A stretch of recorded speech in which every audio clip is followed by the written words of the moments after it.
Okey, Assalamualaikum dan salam sejahtera. Berjumpa kita dalam sesi pembelajaran pada minggu ini. Okey, pada minggu ini cikgu akan mendedahkan murid-murid dengan soalan berkaitan dengan novel. Okey, novel yang kita akan kaji di tingkatan 4 iaitu novel Lieutenant Adnan Wirabangsa daripada bab 1 hingga 35. Baik murid-murid, seperti biasa kita lihat dahulu kandungan standard kurikulum dan juga standard pembelajaran kita dalam KSSM tingkatan 4 yang berkaitan dengan aspek seni bahasa. Okey, kita lihat dahulu standard kurikulum iaitu 4.1 iaitu memahami dan mengapresiasi karya sastra. Okey, kita lihat standard pembelajaran kita 4.1.1 memahami dan mengapresiasi prosa tradisional dan prosa moden dengan menyatakan respons peribadi yang sesuai terhadap karya. Okey, kamu nampak ya di sini cikgu dah warnakan warna kuning memahami. Jadi di sini sangat penting di mana murid-murid perlu membaca setiap bab novel yang kita akan pelajari. Dari situlah murid-murid dapat memahami dan menceritakan semula cerita yang berlaku dalam setiap bab. Okey, kamu boleh menggunakan teknik bacaan yang telah cikgu berikan sebelum ini untuk lebih memahami sinopsis novel tersebut. Okey, kita lihat seterusnya. Baik, untuk objektif pembelajaran kita pada minggu ini berkaitan dengan aspek seni bahasa. Yang pertama ialah murid dapat menceritakan sinopsis bab 1 dan juga bab yang kedua. Okey, yang kedua dapat menerangkan satu peristiwa yang berlaku. Okey ya, baik murid-murid ya. Sebelum kita pergi ke lebih terperinci sesi pembelajaran kita pada minggu ini, cikgu ingin maklumkan kepada murid-murid berkaitan dengan pemahaman novel. Okey, cikgu akan maklumkan sedikit maklumat tentang soalan berkaitan dengan pemahaman novel. Okey, yang pertama kita lihat soalan tentang pemahaman novel ini dikemukakan dalam kertas 2 bahagian B dalam soalan 8. Jadi, cikgu harap murid-murid dapat mengenal pasti di mana soalan novel akan ditanya iaitu dalam kertas 2 bahagian B. Okey, yang kedua, dua soalan yang akan dikemukakan dalam bahagian novel. Yang ketiga, iaitu markah 10 markah iaitu 4 markah untuk soalan 1 dan 6 markah soalan nombor 2. Soalan pertama mengandungi petikan daripada mana-mana novel yang dipelajari atau tidak dipelajari semasa tingkatan 4. Manakala soalan yang kedua merupakan soalan satu novel yang dipelajari iaitu novel yang kita kaji di tingkatan 4 Lieutenant Adnan Wirabangsa karya Abdul Latif Talib.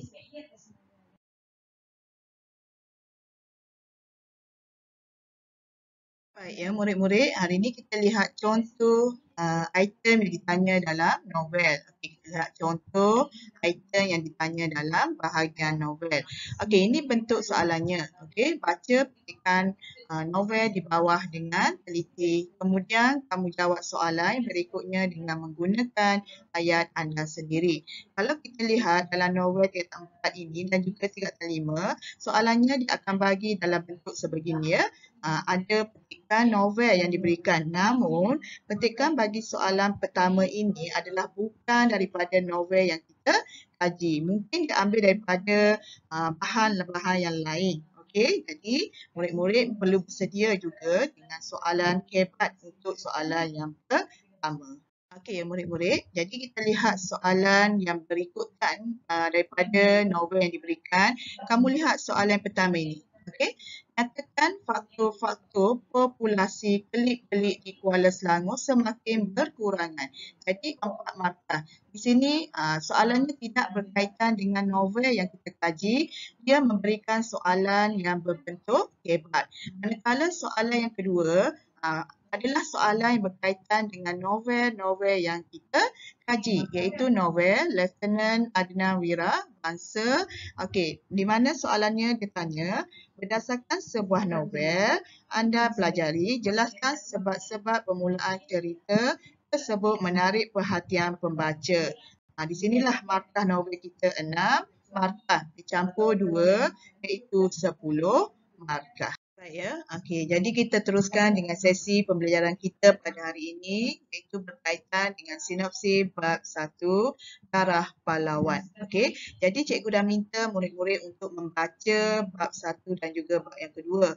Bila kamu dah siap membaca nanti, tolong siapkan sinopsis bab 1 dan juga bab yang kedua. Begitu juga bab yang seterusnya.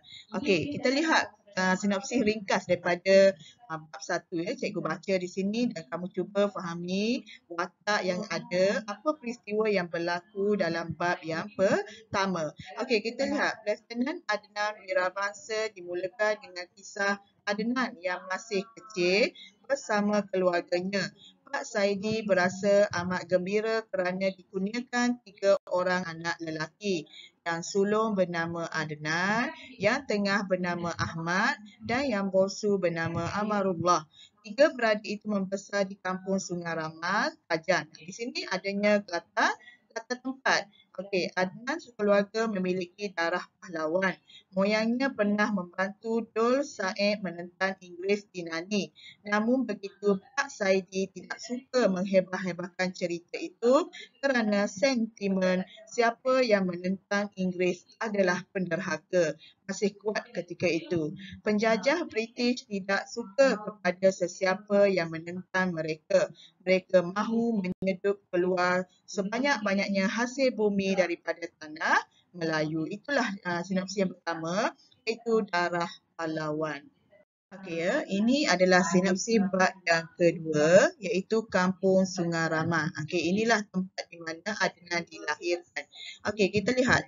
Adnan bermimpi menjadi adiwira sebagai hantuah dan dapat menyelamatkan Kampung Sungai Ramal bersama-sama 4 orang sahabatnya. Dia bermimpi suasana di kampung menjadi kelam kabut, api menjulang tinggi ke angkasa dan beratus-ratus penyamu sedang menyerang penduduk kampung. Banyak penduduk kampung yang terbunuh manakala rumah pula banyak yang terbakar. Jadi kenapa peristiwa ini berlaku? Jadi murid-murid perlu mengkaji.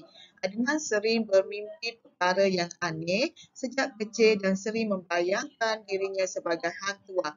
Pagi-pagi, Adnan ke kebun getah membantu ayahnya. Setelah solat Zuhur, dia akan turun ke sawah pula untuk membantu ayahnya. Okey, kita teruskan kepada sinopsis bab yang ketiga, harapan seorang ayah. Okey ya, ketiga-tiga anak Pak Saidi berlari mendapatkannya selepas mendengar deringan bunyi loceng basikannya. Pak Saidi ni ada ayah kepada Adnan. Pak Saidi berasa gembira kerana kepulangannya disambut oleh anak-anaknya yang sedang berlatih silat di halaman rumah. Adnan melayan ayahnya dengan membawakan minuman. Selepas itu, dia kembali berlatih silat bersama-sama adiknya. Mereka gemar bermain perang olok-olok dan biasanya Adnan yang selalu menang kerana sikapnya tidak mahu mengalah. Okay, dia dah biasa dengan perang. Okay, dia dah biasa dengan permainan perang. Adnan juga memperlihatkan sikap kepahlawanan dan tanggungjawab walaupun ketika membantu keluarganya maupun ketika bermain. Permintaan anak-anak Pak Saidi tidak pernah dikecewakan olehnya.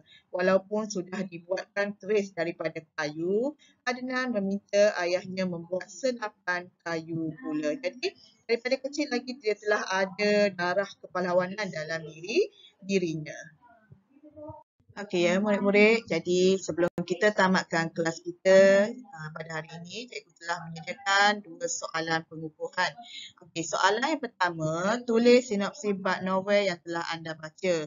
Jadi cikgu harap walaupun cikgu dah bagi sinopsis 1, 2 dan 3, murid-murid boleh menyiapkan sinopsis tersebut daripada bab 1 sehingga bab yang terakhir.